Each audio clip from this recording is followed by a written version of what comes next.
आइए प्यारे बच्चों नमस्कार। देखिएगा जैसे आप थंबनेल पे देख रहे हो ये थेल्स प्रमेय है, तो इसको पेपर में कैसे हमें करना है उसी के बारे में मैं आपको समझाने वाला हूँ। मैंने कुछ चीजें इस पे लिखी है, पेपर में आता किस तरह से है, सबसे पहले आपसे क्वेश्चन किस तरह से पूछेगा उसी के बारे में बात करने वाले हैं। बोर्ड परीक्षा के लिए बहुत महत्वपूर्ण प्रमेय है ये। इससे पहले मैंने एक प्रमेय कराई है, देखिएगा इससे पहले प्रमेय कराई है मैंने पाइथागोरस, और ये थेल्स प्रमेय है। और एक प्रमेय और है, 2 या 3 प्रमेय है ये, 2 या 3 में से आपको एक जरूर पेपर में मिलने वाली है और आपको कम से कम ये 6 नंबर देगी। तो इसको बहुत आसान तरीके से समझाने वाला हूँ मैं, ध्यान से देखेंगे। इससे पहले मैंने थेल्स को उसको समझाया है, दूसरी प्रमेय को, उसको आप ध्यान से देख लेंगे। देखिएगा आगे कैसे करते हैं हम, क्या पूछता है इसमें, कैसे क्वेश्चन आता है। क्वेश्चन आता है किसी त्रिभुज में एक भुजा के समांतर, एक त्रिभुज है ABC, किसी त्रिभुज में एक भुजा के समांतर खींची गई रेखा, किसी त्रिभुज में एक भुजा के समांतर खींची गई रेखा से दो भुजाओं को बराबर अनुपात में बांटती है। एक त्रिभुज है ABC, इसके समांतर ये त्रिभुज है, एक भुजा के समांतर BC के समांतर हमने क्या खींचा है, DE को खींचा है, वही मैंने लिखा है।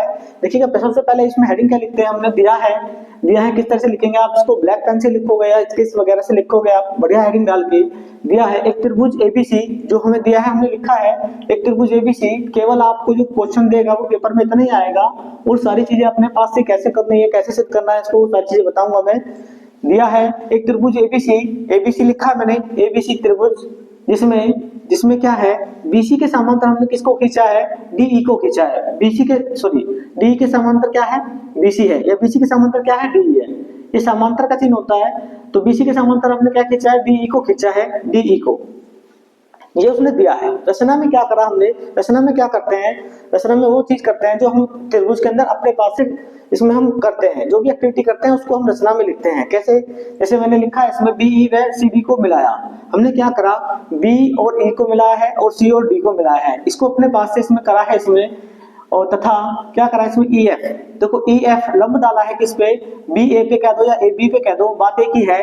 जो EF जो लंब डाला है ना, ये लंब है, ये वाला लंब डाला हुआ है इस पे, किस पे, AB भुजा कह दो या BA कह दो, इस पे लंब डाला है। दूसरा और DG, ये DG लंब डाला है किस पे, CA पे कह दो या AC पे कह दो, ये इस पे लंब डाला है। दो लंब डाले हैं हमने, जो अपने पास से इसमें करा है वही मैंने इसमें रचना में लिखा है, वही लिखते हैं।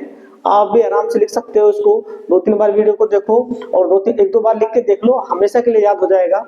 ध्यान से देखेंगे, इतना हमने लिख दिया है। उसके बाद आती है उत्पत्ति। उत्पत्ति में क्या होता है, इसमें क्या करना है कि जब हम किसी भी चीज को सिद्ध करते हैं तो हमें 2 त्रिभुजों की आवश्यकता होती है।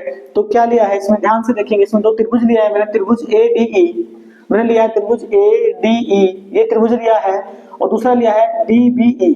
देखिएगा DBE, एक तो ये त्रिभुज हो गया और ADE एक ये हो गया, एक त्रिभुज ये और एक, इन दोनों त्रिभुजों को लिया है। ध्यान से देखिएगा, तो मैंने लिखा है त्रिभुज AD का क्षेत्रफल बराबर किसके होगा, त्रिभुज AD का क्षेत्रफल क्या होता है, क्षेत्रफल का सूत्र होता है 1/2 आधार गुना ऊंचाई। ध्यान से देखेंगे, 1/2 आधार क्या होगा, किसकी बात कर रहा हूं मैं, ADE की बात कर रहा हूं, ADE की बात कर रहा हूं। तो ये इसका आधार होगा AD, क्या होगा आधार, AD होगा। AD कैसे होगा, इसे त्रिभुज को मैं थोड़ा सा बताता हूं आपको, ध्यान से समझो। ये इस तरह से बना हुआ है, इस तरह से, ध्यान से देखो, मैं इसको बिल्कुल इस तरह से बना रहा हूँ। यहाँ पे ये A हो गया, ये D हो गया, और ये इस पे यहाँ ये E भुजा है, और ये इस पे लंब डाला हुआ है, ये है F, ये लंब डाला हुआ है, ये इस तरह से है। मैंने इसको ऐसे लिख दिया इसको। अब आप बहुत आसानी से समझ सकते हो, 1/2 आधार क्या होगा, आधार होता है हमारा AD, ये आधार है पूरा AD, और ऊंचाई क्या होगी, ऊंचाई आप बता सकते हो, ये ऊंचाई है इसकी, जो लंब डाला है ये इसकी हाइट होगी, क्या होगी, EF होगी, इसकी हाइट हो जाएगी EF। आगे देखिएगा, ऐसे ही त्रिभुज इसमें लेंगे हम, लिखेंगे इसमें त्रिभुज DBE का क्षेत्रफल बराबर किसके होगा, त्रिभुज DE का क्षेत्रफल बराबर किसके होगा, 1/2, मैं सीधा लिख रहा हूं इसको, ध्यान से देखेंगे, सीधा लिख दूं क्या इसको भी आ जाएगा। इसमें क्या लिख देंगे, आधार गुना ऊंचाई, लिख देता हूं मैं इसको भी, सूत्र लिखता हूं इसका भी, ध्यान से देखो, आधार गुना ऊंचाई के 1/2 मैंने लिया है DEB, इस त्रिभुज की बात कर रहे हैं, तो इसका आधार क्या होगा, इसका आधार तो यही होगा, इसमें क्या होगा, DB होगा, आधार क्या होगा, डीबी होगा, डीबी या बीडी कह दो या डीबी कह दो, गुना ऊंचाई क्या होगी। देखिएगा इस त्रिभुज में हमने बात करी है, तो देखिएगा इस त्रिभुज की बात करूं मैं किसकी सी, तो इसके लिए भी क्या होगा, लंब यही होगा। क्या होगा लंब इसमें, लंब क्या होगा इसमें, EF होगा। इसकी ऊंचाई भी क्या होगी, यही होगी EF, यही वाली होगी इसमें EF, क्योंकि इस पूरी भुजा के लंब डाला है क्या, EF। तो दो त्रिभुज हो गए हैं, दोनों का हमने क्षेत्रफल निकाल लिया है। आगे देखिएगा, आगे बताता हूं मैं कैसे करना है, इसमें देखेंगे आगे।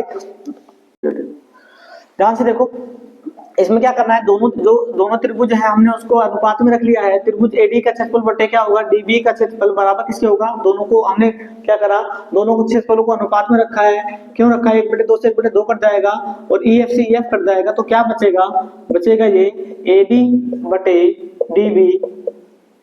ये क्या हो जाएगा, इसमें लिख सकते हो त्रिभुज ADE का क्षेत्रफल बटे त्रिभुज DBE का क्षेत्रफल बराबर किसके हो जाएगा, इसके हो जाएगा, और समीकरण हो जाएगी 1। देखिएगा हमने क्या करा है, ADE ये त्रिभुज लिया है और DBE ये त्रिभुज लिया है। इस बार अब क्या करेंगे, अब दूसरे त्रिभुज में लेंगे। दूसरे त्रिभुज में किस तरह से लेंगे, देखिएगा इसी प्रकार आप लिख सकते हो इसमें, इसी प्रकार क्या होगा, त्रिभुज ADE तथा लिख सकते हो तथा DEC में, किसमें लिया हमने, अब इस बार ADE में लिया है और DEC में, इस त्रिभुज में लिया है, DEC में लिया है और ADB, ये दो त्रिभुज लिए हैं। इन दोनों त्रिभुजों की बात करता हूं मैं। देखिएगा आगे कैसे लिखते हैं, एक बार ध्यान से देखेंगे, इसमें आगे कैसे करना है एक बार ध्यान से देखने वाले हैं, मैं बता रहा हूं आपको, ध्यान से देखें। देखिएगा जैसे हमने इसको करा है, आगे दो त्रिभुज लिया है मैंने, इसी प्रकार क्या है त्रिभुज ADE, इस त्रिभुज की बात कर रहा हूं मैं ADE की, और दूसरे त्रिभुज लिया है मैंने DEC की बात कर रहा हूं, इस त्रिभुज में लिया है। इन दोनों में भी सेम ऐसे ही निकालेंगे, दोनों का क्षेत्रफल निकालेंगे। तो त्रिभुज ADE का क्षेत्रफल क्या होगा, 1/2। आधार क्या होगा, आधार तो दोनों, आधार इसका क्या होगा, AD होगा, और ऊंचाई क्या हो जाएगी, EF हो जाएगी। इसके लिए क्या होती है, ऊंचाई क्या है इसकी, EF है, लिखा था हमने पहले वाले में भी, ध्यान से देखो 1/2। फिर इसका क्षेत्रफल निकालेंगे DEC का, DEC का क्षेत्रफल क्या होगा, 1/2। आधार क्या होगा इसके लिए, DB होगा, आधार क्या होगा इसके लिए, DB होगा, और ऊंचाई क्या हो जाएगी, ऊंचाई यही होगी इसके लिए भी, क्या हो जाएगी, EF हो जाएगी। ध्यान से देखेंगे इसमें क्या करेंगे, इसमें भी 1/2 से 1/2 कट जाएगा, EF से EF कट जाएगा इसमें। तो आगे क्या होगा, देखिएगा इसमें आगे किस तरह से करेंगे इसमें हम, AD upon DB, AB upon DB। देखिएगा ध्यान से देखेंगे इसमें, वो गलती से मेरे से वही दोबारा वही लिखा गया है, ध्यान से देखेंगे इसमें क्या है। इसमें देखिएगा त्रिभुज AD का क्षेत्रफल क्या होगा, 1/2 ADE का क्षेत्रफल क्या होगा इसमें, 1/2 क्या होगा, देखा AD का क्षेत्रफल क्या होगा, 1/2 DG। इस बार क्या करा है हमने, ये जो लंब डाला है ना इसको लिया है, क्या लिया है हमने, DG लिया है। आधा जो लंब तो ये हो जाएगा और बेस क्या हो जाएगा इसका, AE हो जाएगा, क्या हो जाएगा, AE। आधार ये हो जाएगा, और ऊंचाई क्या है इसके लिए, DG है, तो ये आधार क्या होगा, आधार है AE, और ऊंचाई क्या हो जाएगी, DG हो जाएगी। ऐसे ही त्रिभुज DEC की बात करता हूं मैं, DEC का क्षेत्रफल क्या होगा, DG 1/2। आधार क्या है इसमें, देखो आधार क्या है, DG है इसमें, सॉरी लंब क्या है इसमें, लंब तो DG है इसमें, लंब तो दोनों के लिए त्रिभुजों के लिए ही होगा, DG होगा, और भुजा क्या, सॉरी ऊंचा आधार क्या होगा इसका, EC होगा, क्या हो जाएगा, E और C हो जाएगा, ये आधार हो जाएगा, ये ऊंचाई हो जाएगी इसके लिए, क्योंकि जो त्रिभुज लिया है हमने ADE लिया है और DEC लिया है, इस त्रिभुज की बात कर रहे हैं और इसकी बात करें तो इसके लिए बेस ये होगा, ऊंचाई यही रहेगी दोनों के लिए सेम, DG रहेगी। तो DG से DG कट जाएगा, 1/2 से 1/2 कटेगा, तो क्या आ जाएगा, AE बटे क्या हो जाएगा, EC हो जाएगा। ये समीकरण होगी है हमारी 2। आप लिख सकते हो, इसे भी लिख सकते हो, साथ में लिखना चाहो तो त्रिभुज ADE का क्षेत्रफल बटे क्या हो जाएगा, का क्षेत्रफल बटे त्रिभुज DEC का क्षेत्रफल।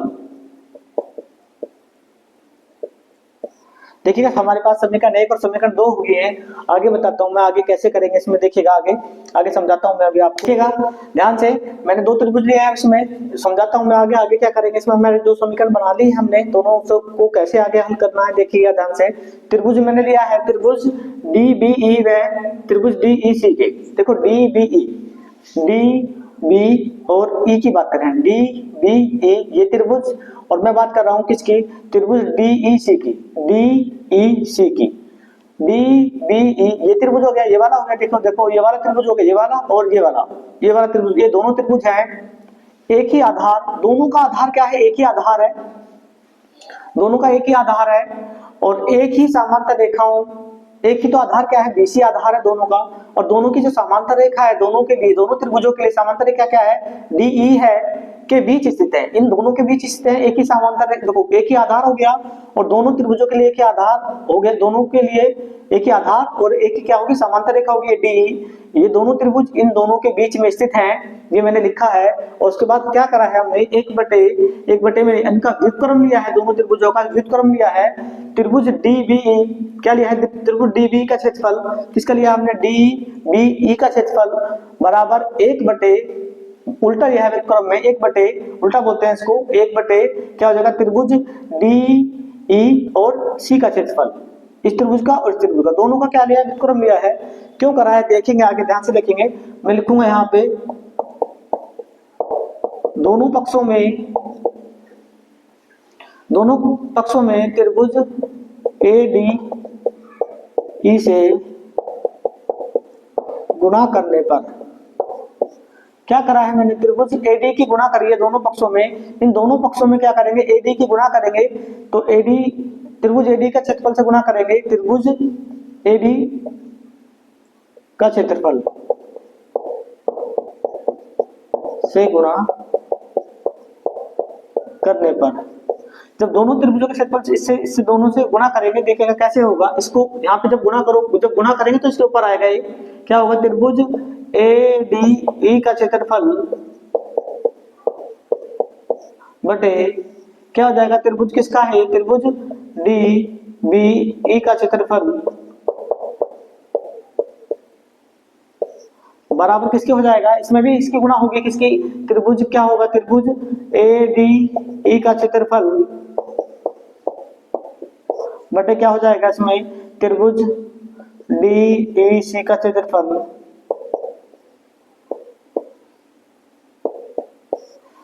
हमने क्या करा, दोनों तरफ क्या करिए, गुणा करिए। जब गुणा करते हैं तो हमेशा ऊपर गुणा होती है, जब गुणा करेंगे यहाँ पे भी गुणा करेंगे, हम यहाँ कर लो तो हमेशा इसकी कहाँ होगी, ऊपर गुणा होगी, ऐसे इसमें ऊपर गुणा होगी।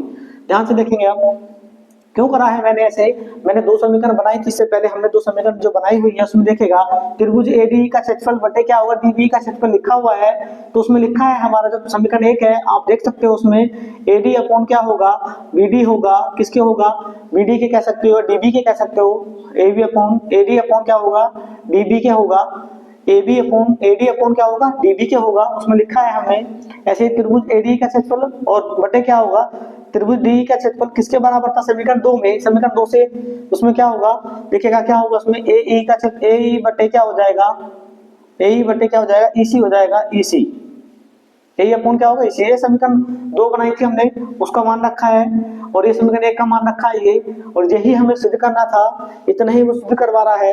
लास्ट में आप देख सकते हो उसमें इति सिद्धम, इसी तरह से लिखते हैं पेपर में भी, इति सिद्धम, यही सिद्ध करना था, हमने सिद्ध कर दिया है।